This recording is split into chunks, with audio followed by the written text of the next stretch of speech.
British forces waited at the port of Haifa for the arrival of ships carrying immigrants who lacked the proper papers. Officials then transferred the passengers to specially secured deportation ships headed to Cyprus.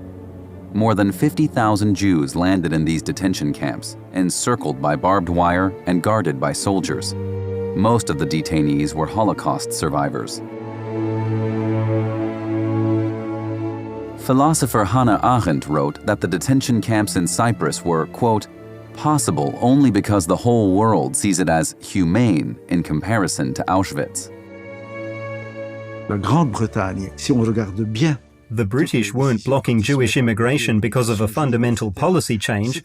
They were doing it because they knew their days in Palestine were numbered. In June 1946, British authorities conducted Operation Agatha in Mandatory Palestine. They searched settlements and found documents which proved that the Jewish agency had supported acts of sabotage. The British cracked down, arresting 2,700 people. It was a heavy blow for the Zionists.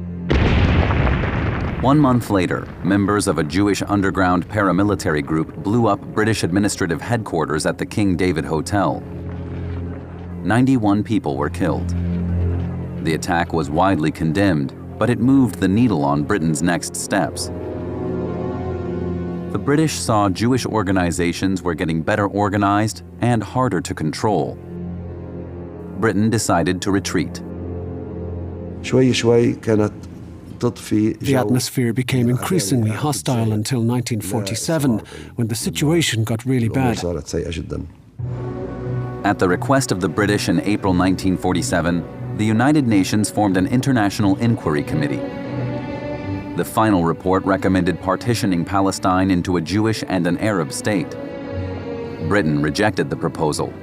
It announced it would terminate its mandate in Palestine in 6 months' time. There was no doubt the Shoah had greatly influenced most members of the United Nations. And the UN committee that came here and toured the Jewish refugee camps in Europe decided after all that had happened, there was no choice but to give the Jews a state.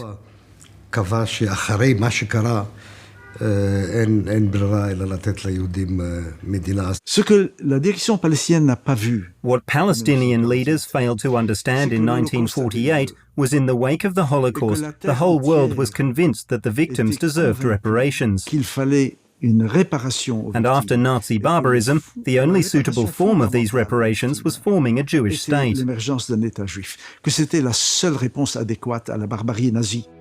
While the UN committee was preparing its report, the Jewish agency pressured the British to open Palestine's borders to Jewish immigrants. The paramilitary group Haganah chartered an old ship, naming it Exodus 1947. In July, it arrived outside Haifa with 4,500 Jewish immigrants from Central Europe. Most were survivors of the Holocaust and Nazi death camps. Rather than continue living in the displaced persons camps, they joined those immigrating illegally to Palestine. But their hopes were dashed when British naval forces boarded and searched the vessel. In the struggle, 3 passengers were killed and 100 others wounded. There were terrible clashes throughout the journey. From Haifa, they were sent back to France and then to Hamburg. The events brought about a turning point. Faced with international outrage, the British were incentivized to handle the issue as peacefully as possible. At the UN, the delegations prepared to vote on Palestine's future. David Ben-Gurion listened to the first results on the radio. By his side was Eleanor Roosevelt, the widow of the former US president. She had lobbied for the United States to help refugees in World War II, and she'd played a key role in drafting the UN's Universal Declaration of Human Rights. France was keeping quiet about its plans, but Léon Blum, who was very touched by Chaim Weizmann's message, promised to use his influence. US President Truman pressured the representatives of the reluctant member states to vote for partition. The Philippines and Haiti were promised loans in return.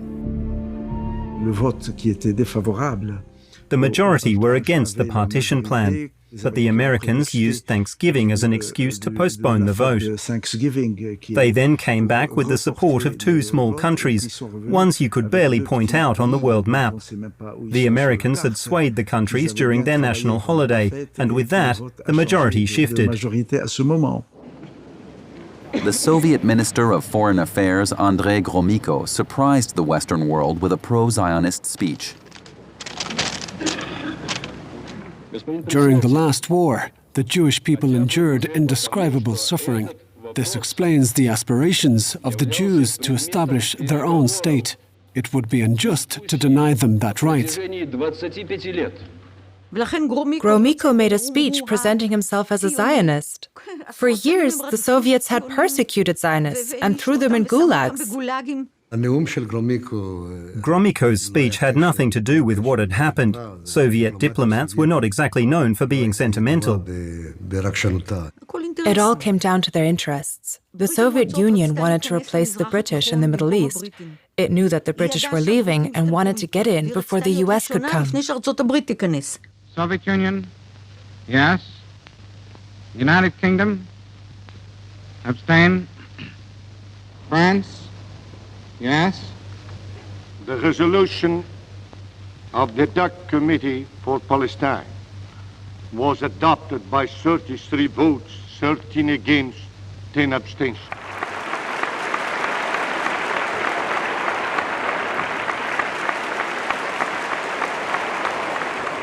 The majority we received at the time of the partition decision in November 1947, we never would have actually achieved. It would have been very difficult to get. Sometimes people say this vote happened out of remorse about the Shoah. But where was this conscience before? It's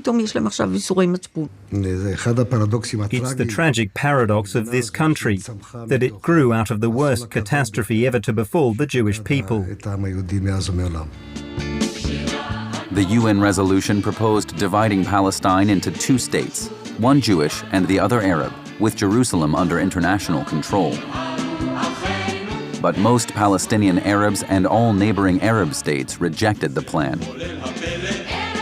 Did the Palestinians make a mistake when they rejected the partition plan?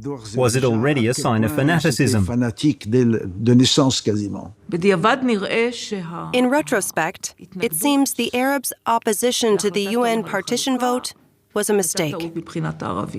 In hindsight, we can say today that mistakes were made, which went wrong before 1947 too. From their point of view, it was simply out of the question to all of a sudden live alongside a Jewish state. All of Israel's attempts to go through with partition were thwarted by the Palestinians. They did not see why they should give up half of their homeland. There was no understanding within society. But would it really have played out differently? Would we really have a better situation now if the Arabs had said yes back then? Would the Israelis or the Jews really have gone along with it?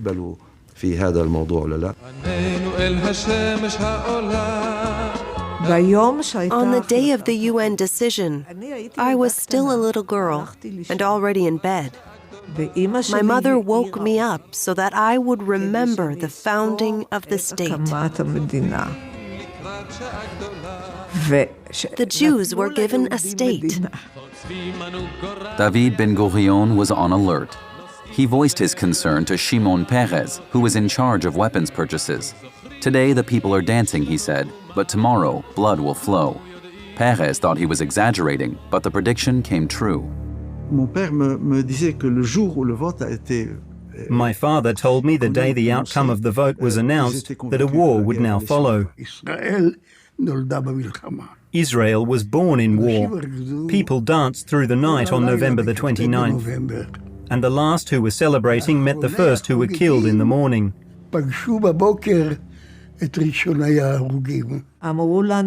They said, return quickly to Tel Aviv.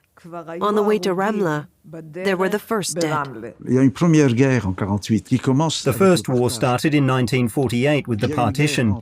It was a war between the Haganah and the Palestinians, the first Arab-Israeli war. What happened was that the Palestinians did not accept the decision and instead started a war. The Arabs carried out deadly terrorist attacks. 3 car bombs were planted in Jerusalem. One in front of the building of the newspaper The Palestine Post, another at Ben Yehuda Street Market, and a third at the offices of the Jewish Agency. In Haifa, members of Irgun, a paramilitary group that broke away from Haganah, threw 2 bombs into a group of Arab workers. 6 of them were killed. In retaliation, the angry crowd killed 39 Jews before British soldiers could restore order. In March 1948, Plan Dalet was developed, allowing Haganah to maintain order and start expelling Palestinians. Ben-Gurion planned to implement it around the time of Britain's withdrawal on May 15th. But faced with fighting on the ground, the Haganah went on the offensive and put the plan into action already in April. The Haganah ramped up the pressure for people to leave the country. Gunfire in the night, lots of jeeps driving around, things like that, so people would panic. There was always talk of clearing out areas in order to settle other people there. There was a very clear policy in place. We have the military operational plans of the Jewish army, which was the Haganah back then, and they were all aimed at clearing the land.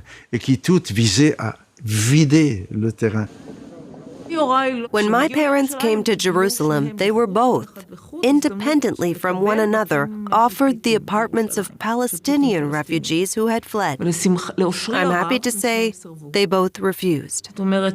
They said, how can we as refugees live in an apartment of refugees? There were some massacres to send the message that only if people fled would their lives be spared. In March of 1948, there was an incident in Deir Yassin that caused panic. Deir Yassin was a small Arab village with 600 residents, located 5 kilometers from Jerusalem. It held no strategic importance for the Haganah. But 2 offshoot Zionist paramilitary groups, Irgun and Lehi, attacked the village anyway. The operation on the morning of April 9th was poorly coordinated.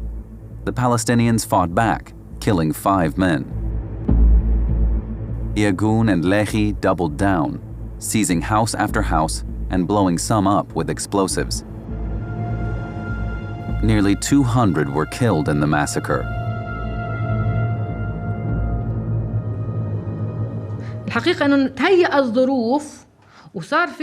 This was a new situation. They tried to use organized actions to propel people to flee, for example, by murdering people, like what happened in Deir Yassin or other villages and cities like Lod. People fled out of fear for their lives.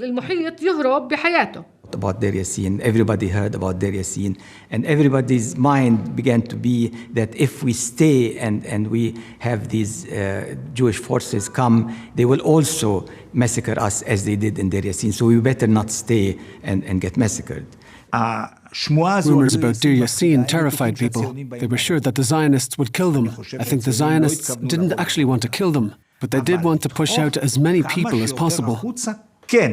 Deir Yassin was early on, and it was used as a psychological warfare in convincing many more Arabs and frightening many more Arabs into fleeing their homes. Dans les mémoires du premier ambassadeur des États-Unis en Israël. Shortly after this event in Deir Yassin, the first US ambassador to Israel has a conversation with Weizmann, the pacifist, in which he calls the massacre senseless. Massacre inutile, on voit pas pourquoi. Et Weizmann a cette phrase qui vous donne. What Weizmann says is chilling. This massacre was, and I quote, a miraculous simplification of Israel's task. Je cite, une simplification miraculeuse des tâches. It has convinced the most stubborn among them to leave. Ceux qui étaient récalcitrants qu'il fallait qu'ils partent. The children learn, yes, it's a shame that people die, but it's not that important. What is important is that we will have a state.